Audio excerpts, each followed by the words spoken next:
Nahusay ni Gobernador Gwen Garcia ang reklamo sa mga tinun-an sa Cebu Technological University kon CTU nga wala tuguti nga maka-enroll kung dili sila bakunado. Gipatawag ni Gobernador Garcia ang mga kadagkuan sa CTU, kinihuman siya nakadawat og reklamo sa mga tinun-an sa CTU Moalboal ug Argao nga wala sila tuguti nga maka-enroll tungod kay dili sila bakunado. Atol sa maong tigom, gitataw sa gobernador nga usa kini ka diskriminasyon. I insist that there will be no discrimination against unvaccinated teachers, employees, or students in the CTU. And I hope I've made myself very clear.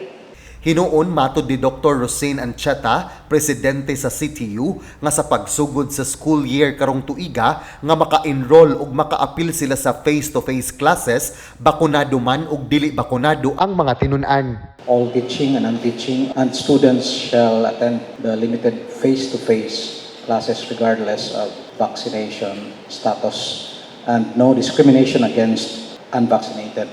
Nauna ni ini, gihusay usab ni Garcia ang Department of Education sa probinsya sa Sugbo nga dili angay nga himuon nga mandatory requirement ang COVID-19 vaccination alang sa mga magtutudlo lakip na ang mga tinun-an.